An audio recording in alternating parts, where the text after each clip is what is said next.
છૂટા શેડાના અને શેડાના માથાકૂટોના કેસો ઢકલાના મોઢે એ કે હું 10 વર્ષથી એકની એક સ્પીચ આપું, પણ તમારી મેં કીધું સ્પીચની બધાને ખબર પડી ગઈ છે કે તમે હું સ્પીચ આપવાના છો, પણ 10 વર્ષથી એકની એક સ્પીચ આપે. પણ હું એમ કહું કે આપણા સમાજમાં 5 લોકોએ પણ એની સ્પીચમાં ધ્યાન આ બાબતે નથી આપ્યું ક્યારે. નકર તો આજે હું એમ કહું શેડાના પ્રશ્નો અને છૂટા શેડાના પ્રશ્નો આપણા સમાજમાંથી મટી ગયા હોય. એટલે બધાને વિનંતી કરું છું કે એક સમાજના વડીલોને, એક સમાજના માતાઓને પણ વિનંતી કરું છું કે આ જે પ્રશ્નો છે, આ શેઢાના જે ઊભા થાય છે અને છૂટા શેઢાના ઊભા થાય છે, એ આપણી માનસિકતાને લઈને ઊભા થાય છે. બાકી કુદરતે જે આપ્યું છે એ 5 પંચકૂટનું શરીર આપ્યું છે. કાલ ખોળિયું બળી જશે, કોઈ વસ્તુ હારે આવવાની નથી. આ બધો ઝઘડો અહીંયા પીડ્યો રહેવાનો છે. બધી પ્રોપર્ટી કરોડો રૂપિયાની કદાચ હું એમ કહું બાજી કદાચ ભેગી કરી છે ને, એની જિંદગીમાં સંતોષ ક્યારેય આવતું નથી, પણ હું એમ કહું અસંતોષમાં એની જિંદગી જતી રહી છે. એટલે બધા ભાઈઓને હું વિનંતી કરું છું કે ભાઈ આ શેઢાના પ્રશ્નો, છૂટા શેઢાના પ્રશ્નો, કાલે એક બેનનો એક મેં વિડીયો બહુ પોરબંદરની દીકરી હતી અને બહુ જોરદાર સાંભળ્યો કે આપણા સમાજમાં છૂટા શેઢાના પ્રશ્નો ક્યારથી આવ્યા, જ્યારથી બેની વચ્ચે ત્રીજા લોકો આવવા મળ્યા ને. હમણાં મારા મિત્ર અજયભાઈ વાત કરી કે બીજાએ વાત કરેલી વ્યક્તિ આપણે જેમ સ્વીકારી લઈએ છીએ ને, એના હિસાબે આ છૂટા છેડાના પ્રશ્નો આપણા સમાજની અંદર ઘૂસ્યા છે. એટલે આ પ્રશ્નો આપણે અટકાવવાના છે. અને અમે તો વાત કરીએ કે શિક્ષણની અમે જે ભેખ લીધી છે, અંધશ્રદ્ધા માટે સમાજને છુટકારો લાવવા માટે અમે ભેખ લીધી છે, એ જ્યાં સુધી આ કપડું જ્યાં સુધી નહીં થાકે ને ત્યાં સુધી અમે ક્યારે થાકવાના નથી. શરૂઆતમાં 13 વર્ષથી આ શરૂઆત કરી હતી શૈક્ષણિક સેવા અભિયાનની, અને ફ્રીમાં ટ્યુશન ક્લાસ મળવામાં શરૂઆત કરી હતી. અને આજે હું ને અજયભાઈની વાત કરીએ કે હમણાં વાત કરી ભાઈએ કે ભાઈ રામ લક્ષ્મણની જોડી, પણ હું એમ કહું કે જ્યારે અમે 10મું ધોરણ ભણતા ને, બે ભાઈઓ પ્રવીણભાઈ વાત કરી, આરસીભાઈ અને પ્રવીણભાઈ, શરૂઆતમાં પ્રવીણભાઈનું સપનું હતું કે આપણે ક્યાંક આપણા સમાજનું નામ ક્યાંક એકાદા રાજકીય બોર્ડ ઉપર શરૂઆતમાં મવામાં આપણે જોતું હતું. જ્યારે શરૂઆતમાં આપણું બોર્ડમાં હું એમ કહું કે આપણે આઝાદી પછી ધારાસભ્ય આપણે શરૂઆતમાં પહેલા બન્યા હતા, ત્યારે પ્રવીણભાઈ વાત કરી કે અમારું બધું જીવન અર્પણ થઈ ગયું હતું ત્યારે. એટલે અમારું જીવન પણ એ જ રીતનું છે કે અમે જે બે ભાઈઓ જે 13 વર્ષથી આ મહેનત કરી છે, અમે તો મિત્ર, હું એમ કહું કે અમે બચપણથી અને ટ્યુશન ક્લાસના મિત્રો, પણ એ અરસાના મિત્રો આજે અમે એક જ તે ધ્યેય રાખ્યો છે, એક જ લક્ષ્ય ઉપર આજે અડગ ઉભા છીએ કે આપણે સમાજની દીકરી હોય કે દીકરો હોય, એજ્યુકેશનમાં કાંઈ પણ અટકે ને ખભે ખભો મિલાવીને સાથ અને સહકાર પૂરેપૂરો આપો. કદાચ રાતના 5 વાગે ફોન આવે કે રાતના 2 વાગે ફોન આવે તો એ શિક્ષણનો મુદ્દો હોય તો એમાં પહેલા મહત્વ આપવું. અમારી ઊંઘ ઉડી જાય આજે સાહેબ કે કોઈ શિક્ષણ બાબતે ફોન કરે ને તો, એજ્યુકેશન બાબતનું ફોન કરે ને તો, પછી ઓલો દારૂ વાળાનો ફોન, બકુલવાળા જરીક બબાલજી છે, જરીક આવો ને, અજયભાઈ જરીક બબાલજી છે, આવો ને, તો અમારે પછી ફોન સ્વિચ ઓફ કરી દેવો પડે. એના માટે અમે કાંઈ રાત દિવસ મહેનત નથી કરતા. મહેનત શેના માટે કરી છે? સમાજના ટોપ લેવલે વિદ્યાર્થીને લાવવા માટે.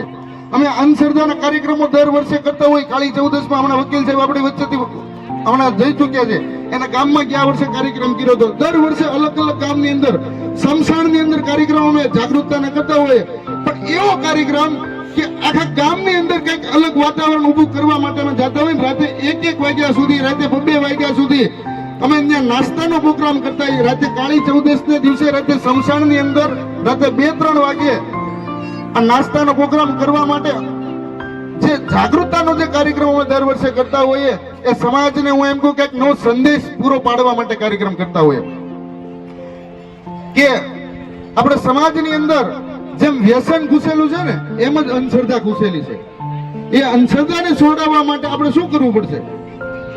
આપણે ઘણીવાર હું અંધશ્રદ્ધાની વાત કરતો હોય, પણ આ અંધશ્રદ્ધામાં તો આપણે કેટલી માનસિકતાઓ છે કે નાનો બધો તાવ આવે ને તો આપણે દાણા જોરા થઈ. ઓલી ડોક્ટરની ટીકડી લેવાની હોય ને, એની જગ્યાએ આપણે ભવાના દાણા લઈને ટીકડી હું એમ કહું સમજીને આપણે લઈ લેતા હોય. એટલે આ સાહેબ આપણા સમાજની અંદર અંધશ્રદ્ધા ઘૂસી ગઈ છે. અને એવા કોઈ તાંત્રિક ભવા હોય, ડોક્ટરને જો પાછા પાડી દેતા હોય તો હું એમ કહું ડોક્ટરની ડિગ્રી હું એમ કહું કે એને ઘરે બેસવાની જરૂર છે, ભવાને જ ડોક્ટરની ઓફિસમાં બેસાડવાની જરૂર છે. આમાં કોઈ દુઃખ નહીં લગાડતા સાહેબ, પણ આ સત્ય છે એને સ્વીકારવું પડશે સાહેબ. આજ નહીં તો કાલે આપણે શું કરીએ છીએ કે ભાઈ તાવ આવ્યો, ઓલો ઘણી વાર તો બિચારાના જીવ જતા હોય, અમે લાઈવ જોતા હોય, અમે અમને ફોન કરી બકુલભાઈ આ પ્રશ્ન બન્યો છે, અમે જાય પહેલા તો ભવા પાસે જઈ આવ્યા હોય અને ઓલો એરું કઈડી ગયો ને એરું ભવા પાસે ઉતારવા જાય છે. એનું ઝેર તો ભવાથી ઉતરવાનું છે સાહેબ. ડોક્ટર પાસે કૂચા સાહેબ પાસે ભવા જવું પડે. આપણી કેવી માનસિકતા છે, આ અંધશ્રદ્ધાની વાત કરું છું. આપણે ઘરેથી લગ્ન લેવા જઈએ છીએ, સારો પ્રસંગ કરવા જઈએ છીએ અને બજારી કુદરતની બક્ષિસ છે એવું પ્રાણી છે કે ભાઈ ઓલી બિલાડીને ભૂલતી બચારીને જિંદગીમાં હું એમ કહું કે ઓલા રોડેથી આ રોડે આવવું છે અને કદાચ આપણે લગ્ન લેવા જઈએ કે સારું કામ કરવા જઈએ પાછા ઘરે કડીક ઉભા રહી જાય. અરે આ એને આપણને જે કુદરતે બનાવ્યા છે એને કુદરતે બનાવ્યા છે સાહેબ. એનાથી અશુભ અપશુભ અશુભ ન થાય, એનાથી શુભ જ થાય કે આપણને કુદરતી બનાવેલી બક્ષિસ આપણી હારે આપણને એક આત્માનો અર્પણ ઊભી છે. એટલા માટે એનાથી ક્યારે અપશુકન ન થાય. ઓલી હમણાં કદાચ હું એમ કહું મારા માયકની અથવા તો કાર્યક્રમની શરૂઆતમાં કદાચ કહો કે છીક ખાધી હોય ને તો એ કે થોડીક વાર કમો હોય કે હમણાં ઓલા ભાઈ છીક ખાધી એટલે સારું કામ કરવા જઈને આ છીક જ ખાતો હોય. એટલે આપણે અંધશ્રદ્ધા છે એમ. આપણે આ બધી અંધશ્રદ્ધાઓમાંથી જ્યાં સુધી નહીં છૂટશું, નાના નાના દોરા ધાગામાંથી જ્યાં સુધી નહીં છૂટશું, આજ હું એમ કહું કે એવા તો અમે એવા અંધશ્રદ્ધામાં બહુ જગ્યાએ માનસિકતાઓ થતી ને ઘણા ભુવાને તો અમે પછી જેલ ભેગા કરેલા છે. એટલે આ કેવા ભુવા કે માનસિકતાઓ ગળાવ વાળા. બાકી આધ્યા હું એમ કહું કે જે રાત દિવસ માતાજીની જે પ્રાણ માતાજી માટે જે આયુષ્ય આપી દે છે, માતાજી માટે જે ભવા રાત દિવસ તપસ્યા કરતા હોય એ ભવા સાચા હોય. બાકી ઘણી જગ્યાએ અત્યારે હું એમ તો આપણા સમાજની અંદર આ દૂષણ ગીડ્યું છે અને આ દૂષણને કાઢવા માટે આપણે બહુ મહેનત કરવી પડશે. અને હું એમ કહું કે અમે કોઈ એવી અપેક્ષા નથી રાખતા કે આ સમાજનો કોઈ મને સહકાર જોશે, પણ સમાજમાં હંમેશા સાચો સંદેશ તો જરૂર આપણે પહોંચાડવો પડશે, તો જ સમાજનો વિકાસ થાય સાહેબ. આપણે ઘણા આગેવાનોને બીક લાગતી હોય કે આ બધું બોલી તો મારું ક્યારે કઈક કેવી વાત કરશે, પણ અંધશ્રદ્ધા હકીકત આપણે સમાજમાં એટલી બધી ઘૂસી ગઈ છે કે આગેવાનો પણ હું એમ કહું કે અમુક આગેવાનનો બીક લાગે એટલા માટે કોઈ આ વસ્તુ બોલતા જ નથી, સમાજની વચ્ચે આ વસ્તુ લાવતા જ નથી. હમણાં 2 દિવસ પહેલા મેં યુટ્યુબમાં અને ફેસબુકમાં વિડીયો મૂક્યો હતો.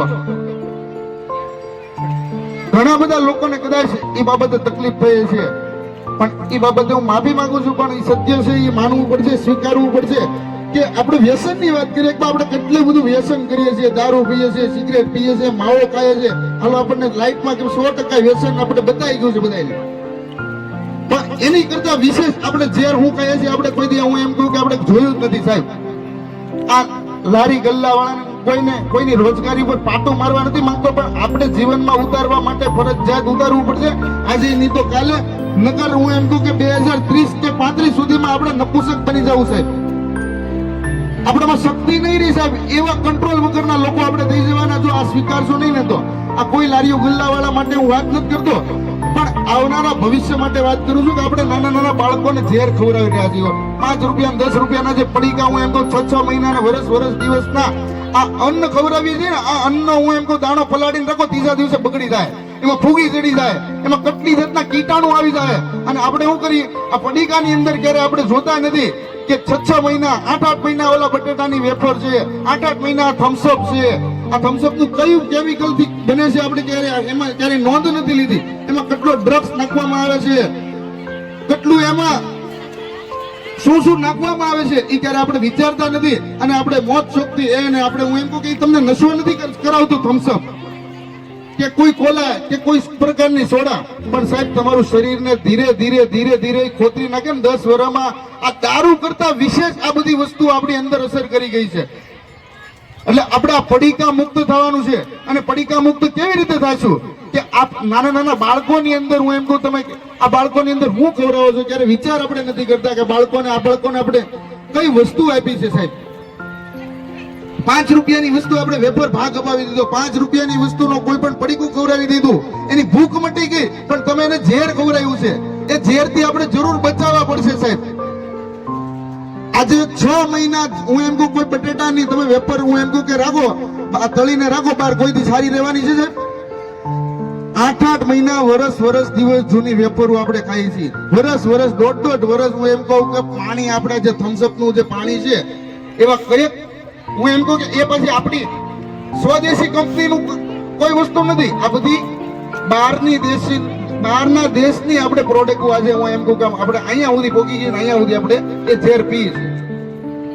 થમ્સઅપ આપણી પ્રોડક્ટ નથી, આપણે સ્વદેશી પ્રોડક્ટ.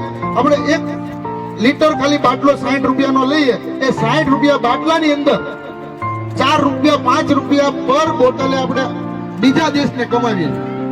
આપણા દેશને એમાં કેટલી કમાણી આવી? 1 પણ રૂપિયાની નહીં, છતાંય આપણે હું થયું એક દૂષણ કર્યું છે. એટલે મિત્રો આવી જ રીતના આવનારા દિવસોમાં આવનારી પેઢીને જો કઈ મજબૂત બનાવી હોય તો આ ફડીકા મુક્ત આપણે બનવું પડશે, વ્યસન મુક્ત બનવું પડશે. અને મારા સાથી મિત્રે જે વાત કરી અખંડ ભારત બનાવવાનું છે, તો અખંડ ભારતનો સંકલ્પ લેવો પડશે સાહેબ. અને એક મારી વાડીને વિરામ આપતા પહેલા એક નાની વાત કરું કે હમણાં જે દીકરીનો જે પ્રસંગ જે ઉજવો, આ બધી દીકરીના પ્રસંગ બરોબર એક પ્રસંગ ઉજવો. અને જે એને વિજયભાઈ અને ભાભીએ જે મહેનત કરી છે એ ભાભીને હું એમ કહું કે તાળીઓના ગડગડાટથી એનું તમામ મેનેજમેન્ટ હું એમ કહું ભાભીનું હતું. અમે તે બધું આયોજન જોયું, એટલે એને તાળીઓના ગડગડાટથી વધારવાની જરૂર છે સાહેબ.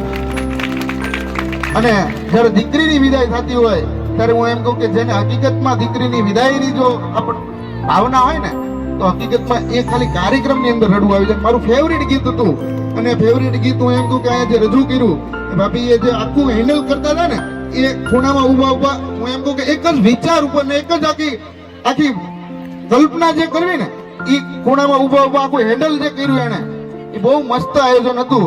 અને એ જે આયોજનમાં હું એમ કહું કે એ દીકરીઓ એ જે હું એમ કહું કે હજી તો હું એમ કહું કે એને હજી ભણવાનું અને ઘણું બધું જોવાનું છે સાહેબ, પણ એને પણ જીવનમાં ઉતાર્યું કે વિદાય સમયે પરાઈ દીકરી થઈ જવાની છે, બીજા ઘરને ઉજાળું કરવાનું છે. અને એ ઘર જો ઘણીવાર અમે વાત કરી છૂટાછેડા, પણ આવું ક્યારેય જિંદગીમાં વિચારવાનું નથી.